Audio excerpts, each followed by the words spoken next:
I particularly appreciate that you didn't make me wrestle this out of that, because I'm no good at that. I'm no good at that. Hi everybody, it's so good to see you here. I am indeed Ava de Costameyer, and that is quite a name. There is only one of me on this planet, which is good because I think the world can only take one of me. So yeah, I've been having some development, some personal development after the debacle that was last year. It was a terrible year last year. Depression just had me on my knees, and that was good for my sex life, if we're honest.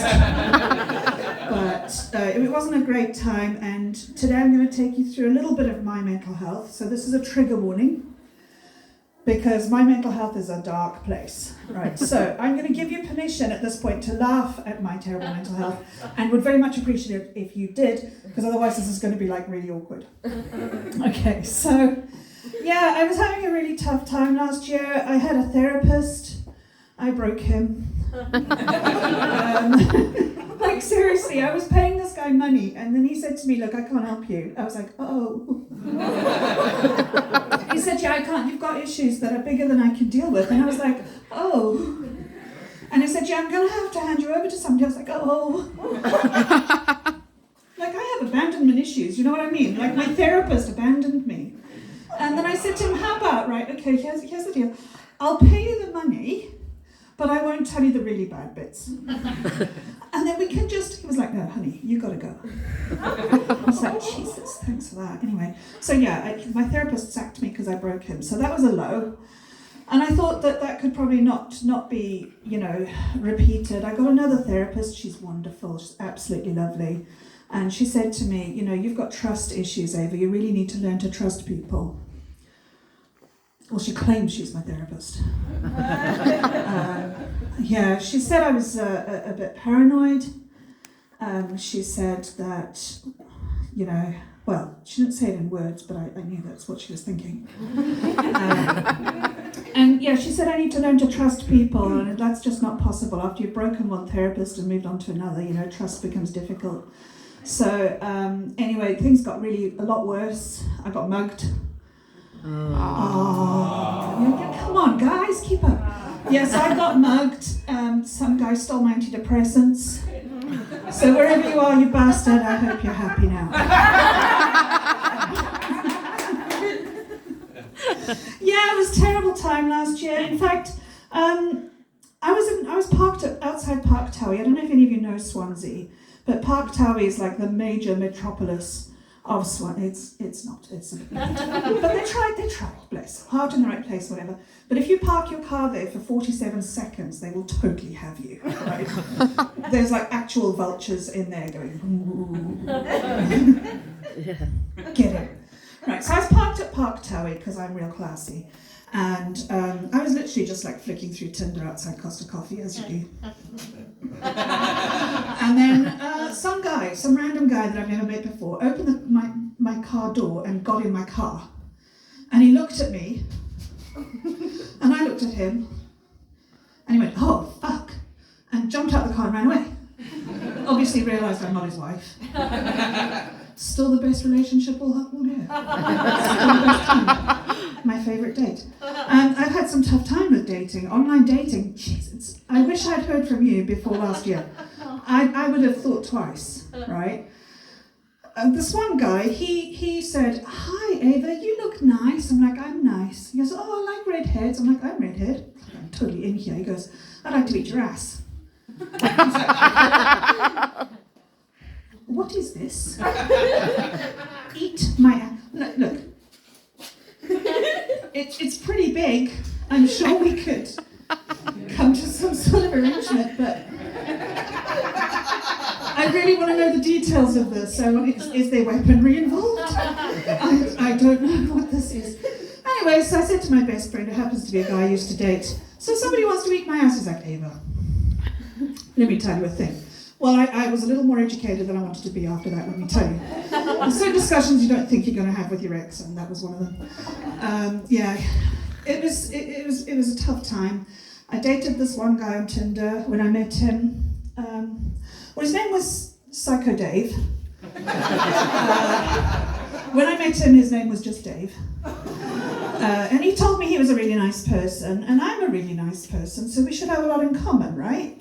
And he told me like he would save a drowning kitten. I would save a drowning kitten. I mean, like I had a rescue dog. And I nearly always stop for wildlife when I'm driving. So I'm also really nice. I'm a super lovely person. I'm a great person. I'm an excellent date. I'm a great mother. I never feed my children frozen convenience food.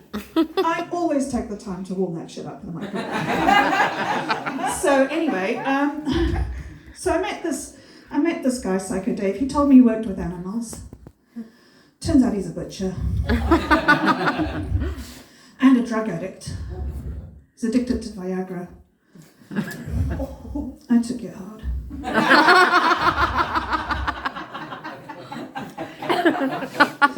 Yeah, tough times. This other guy I dated, I really loved him. We were together for quite a while, but he had real commitment phobia, and he was terrified of women, which I kind of get, But we were in an open relationship, which was a surprise to me, because I didn't know we were in an open relationship until someone told me at a Tinder profile. So that was an interesting day. In fact, that was a terrible day. I remember that day very, very clearly because I found a tampon in my teacup and I lost my tea bag.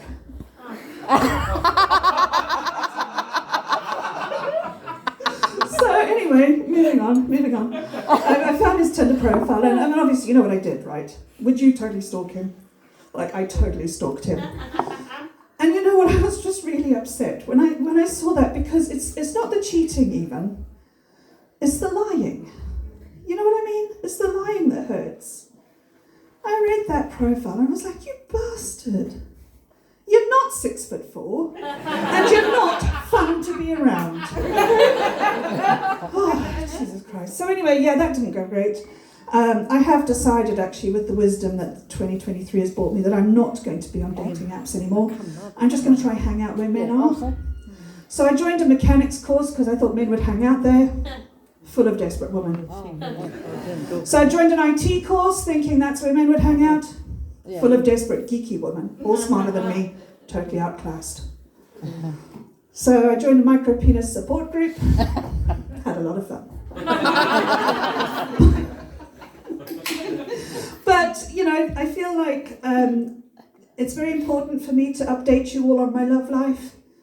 Like when I was a young woman, I married my best friend. Our husbands were mad about it.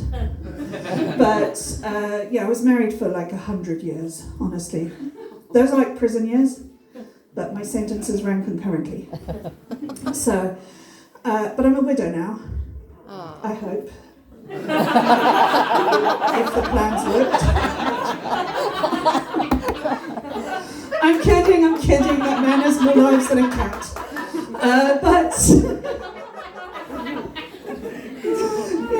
It's been tough, this whole single at 50. It's not great a great time. But, yeah. I decided that I was going to meet one last guy on the dating apps. Come on, universe. Do I not deserve a break? I'm a good person. You know what I mean? Like, I donate blood. Well, I used to donate blood. I'm not going to bother with that anymore.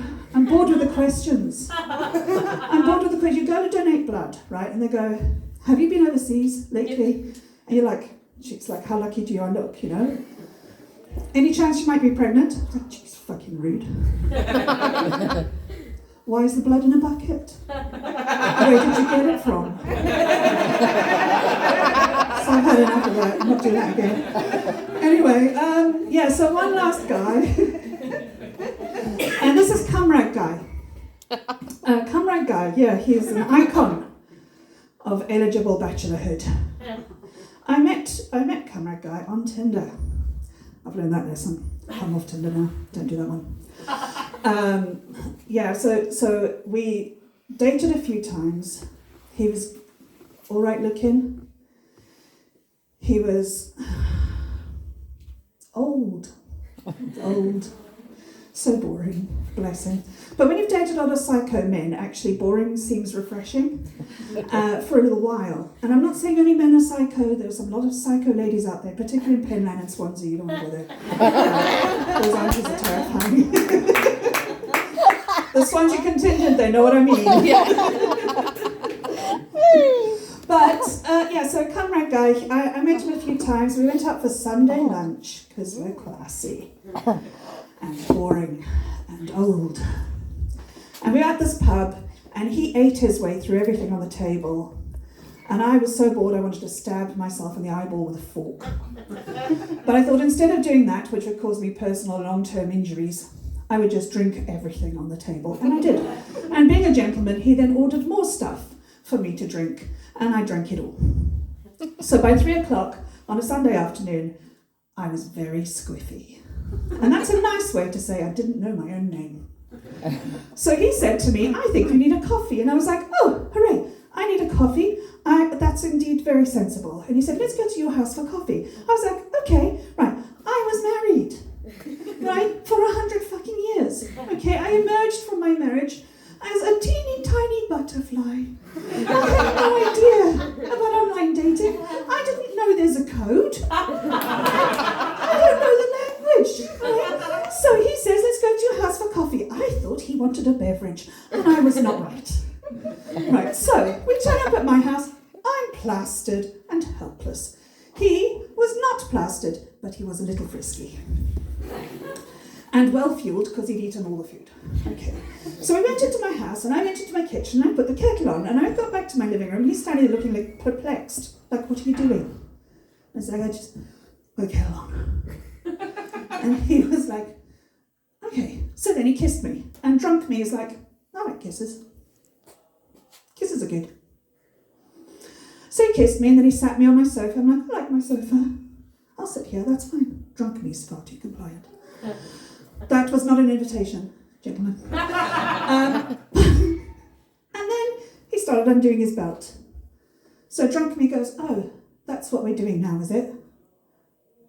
Okay. Anyway, 4.7 seconds later, he gets out little Boris and goes, and then he's done. I know, I'm like that good. And then he obviously was stuck with a problem because Boris had thrown up on his hand.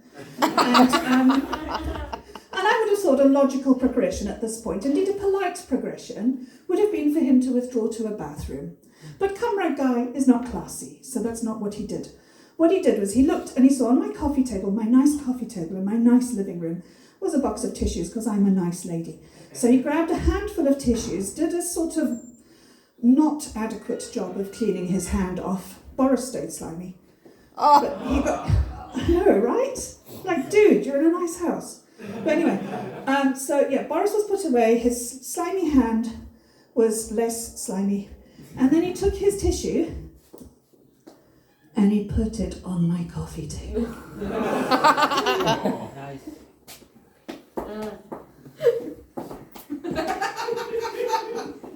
I have no words for this action. Oh, what's the etiquette? What do I do? I'm frantically Googling. What do you do if a guy leaves his on your table? There's nothing on Google. It is not on the Tinder Health pages. There is no advice. And then he went to sleep. Charming. And round about this time I heard the kettle click off. So this was a swift experience. And you're going through the horror with me step by step. I felt like my life was a car crash happening in microseconds. And he was asleep. And I thought, well, I'm having a coffee. So I had a coffee and I waited for him to wake up. Half an hour later, he sat up, he went, okay, babe, I'm off. And he fecked off.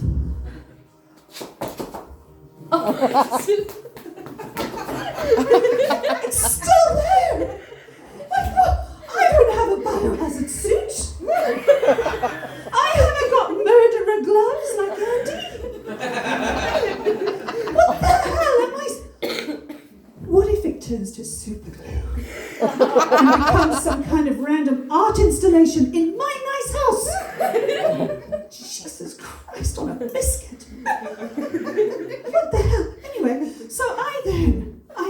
nice lady. And I had to get a hecton of my own tissues and dispose of his cumrag. So when I talk about cumrag guy, the important thing for you to understand is I'm not trying to butcher the Welsh language. Because I'm a nice girl. Okay, thanks everybody. You've been awesome.